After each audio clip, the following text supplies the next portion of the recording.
नमस्कार दोस्तों, bank Nifty weekly analysis की एक और वीडियो में आपका स्वागत करता हूं। दोस्तों, बैंक निफ्टी की फाइनल क्लोजिंग हमें मिली है 41,251 और ये लास्ट वीक की क्लोजिंग से लगभग 1340 पॉइंट हम ऊपर जाके हमने बैंक निफ्टी पे क्लोज किया है।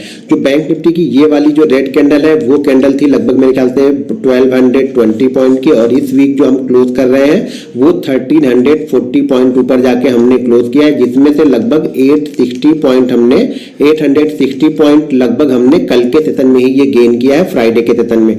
तो अब यहाँ पे देखते हैं कि नेक्स्ट वीक किस तरीके की मूवमेंट हो सकती है, क्या हमारा टारगेट होगा और क्या अगला रेजिस्टेंस यहाँ पे देखने को मिलेगा। एक चीज ये समझ लीजिएगा कि ये अब हमारे लिए एक स्ट्रॉन्ग सपोर्ट है, यानी बैंक निफ्टी का ये वीकली चार्ट पे स्ट्रॉन्ग सपोर्ट है।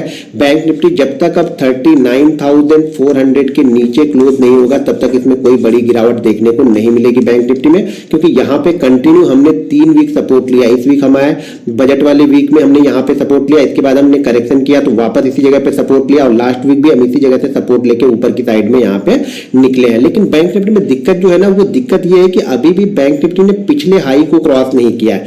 ध्यान रखिएगा, ट्रेंड चेंज तभी होगा जब हम पिछले हाई को क्रॉस कर ले। जैसे हमने यहाँ पे एक हाई बनाया, हम ऊपर की साइड में निकले जरूर, लेकिन हमने इस हाई को क्रॉस नहीं किया। हमने यहाँ पे नया ये जो हाई बनाया ये हायर लो बना रहे हैं, यानी हम हाई तो बना रहे हैं लेकिन पिछले हाई से लोअर एंड पे बना रहे हैं। तो वापस हमने यहाँ पे एक हाई बनाया लेकिन हमने इस हाई को क्रॉस नहीं किया। हमने यहाँ पे वापस हाई बनाया लेकिन हम इस हाई को क्रॉस नहीं कर पाए। अब हम वापस देखते हैं क्या हम इस हाई को क्रॉस कर दें। देखिए, ये हाई हमारे लिए बहुत इंपॉर्टेंट है। अगर हम इस हाई के ऊपर कंटिन्यू क्लोज करना स्टार्ट करते हैं तो फिर हमारा जो टारगेट निकल के आएगा वो टारगेट यहाँ पे आपका रहेगा 43,122 का। मेरे एक चीज कंटिन्यू वीडियो में बोली है कि लास्ट वीक मैंने बताया था कि हमारा ट्रेंड जो हम एक ट्रेंड लाइन जो देख रहे हैं, छोटी सी जो हमारी ये ट्रेंड लाइन थी, इस ट्रेंड लाइन इसकी क्लोजिंग हमें मिलेगी 41,122 के ऊपर। अगर क्लोजिंग मिलेगी तो यहाँ पे हमारा जो व्यू होगा वो बुलिश होगा। कहां तक जाने के लिए? इस ट्रेंड लाइन तक, जो ये वाली ट्रेंड लाइन है यहां तक जाने के लिए हमारा व्यू बुलिश होगा, और ये टारगेट यहाँ पे है 41,888 का। यानी अब बैंक निफ्टी 41,888 के लिए यहां पर रेडी है। इस चार्ट पे यही दिख रहा है कि हम 41,888 के लिए हम यहां पे रेडी है। ये हमारे लिए सबसे अच्छा, अगर हम इसको निकाल के चलते हैं ना तो ये हमारे लिए जो कैंडल बनेगी या ये जो हमारे लिए ट्रेंड बनेगा, ये ट्रेंड फास्ट होगा। यहां तक जाने में हो सकता है हम थोड़ा सा टाइम धीरे धीरे जाए, या हो सकता है कि जैसे कल की कैंडल बनी है फ्राइडे की, एक दिन की कैंडल, उस मूव को अगर हम कंटिन्यू करेंगे तो शायद 1-2 दिन में यहां पे पहुंच जाए। लेकिन ये मूव और अच्छा होगा अगर हमने इस लेवल के आसपास पहुंचने के बाद हमने एक आध दिन यहां पे अगर होल्ड करने के बाद इस लेवल को क्रॉस किया ना, तो ये मूव इस मूव से फास्ट होगा, ये ध्यान रखिएगा। यानी 42,000 से लेकर के 43,000 वाला जो मूव होगा वो मूव फास्ट होगा। नेक्स्ट टारगेट हमारा यहां पे जो रहेगा वो 43,122 का यहां पे टारगेट रहेगा, अगर हम इस ट्रेंड लाइन को ब्रेक करते हैं। ध्यान से देखेंगे तो यहां पे एक छोटी सी जो ट्रेंड लाइन है, इसी ट्रेंड लाइन के आसपास हमने आके क्लोज किया। लास्ट वीक मैंने बताया था कि इस ट्रेंड लाइन के ऊपर अगर हम निकलते हैं, क्योंकि इस ट्रेंड लाइन के बाद हमने 2 बार यहां पे रेजिस्टेंस लिया हुआ है, तो जैसे हम इस ट्रेंड लाइन को निकालेंगे, जो नेक्स्ट हमारा जो टारगेट रहेगा वो फिर हम ये ट्रेंड लाइन रहेगी, क्योंकि इस ट्रेंड लाइन को हमने 3 बार टेस्ट कर लिया, तो चौथी बार हम इसी ट्रेंड लाइन के आसपास पहुंचेंगे।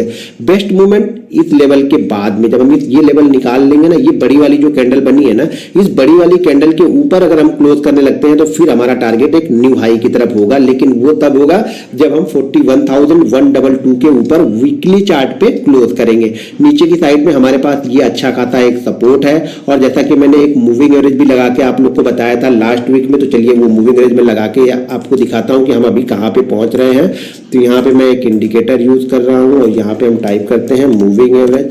ठीक है, ये हमने मूविंग एवरेज यहाँ पे इंप्लीमेंट कर लिया, और इस मूविंग एवरेज में हम अपनी सेटिंग यहाँ पे कर लेते हैं, और वो हमारी सेटिंग है 22 की, यानी 22 वीक की मूविंग एवरेज। अभी भी ये मूविंग एवरेज के हम नीचे ही कंटिन्यू ट्रेड कर रहे हैं। एक बार जब से हम इस मूविंग एवरेज के नीचे आए हैं, लगभग हम इस मूविंग एवरेज के नीचे ही यहाँ पे कंटिन्यू ट्रेड कर रहे हैं, और ये मूविंग एवरेज जो है वो लगभग यहाँ पे 500 के आसपास का है। तो ये छोटा सा एक रेजिस्टेंस हमारे लिए है, ये 500 वाला।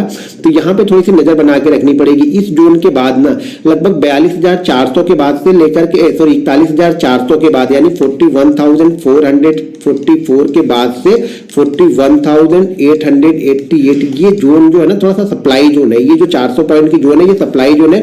तो यहाँ पे शायद मेरे ख्याल से मूवमेंट थोड़ी सी स्लो होगी जब हम इस जोन के अंदर में पहुंचेंगे। डेली चार्ट में अगर इस जोन के अंदर में पहुंचेंगे तो थोड़ी सी मूवमेंट स्लो होगी, और वो मूवमेंट फास्ट तब हो जाएगी जब हम वापस 42,122 के ऊपर क्लोज करेंगे। 42,000 122 के अगर ऊपर क्लोज, सॉरी 42,122 के ऊपर क्लोज करेंगे तो ये 4300 वाली रैली ना, ये रैली आपको बहुत फास्ट होती हुई दिखेगी। तो यहाँ पे हमें नजर बना के रखनी है बैंक निफ्टी में वीकली एनालिसिस में। अगर किसी के पास पोजीशन है तो उसका एसएल एक ध्यान रखिएगा, उसका एसएल अब यहाँ पे अगर वो 40,500 40,600 भी लगा के रखेगा क्लोजिंग बेसिस पे तो वो बहुत अच्छा एसएल होगा यहाँ पे। अगर कल यानी मंडे के सेशन में डेली चार्ट में अगर हम 41,250 के ऊपर ही क्लोज करते हैं तो एसएल यहाँ से 40,900 का ये एसएल फिर बन जाना चाहिए, ऐसा मेरा व्यू यहाँ पे है।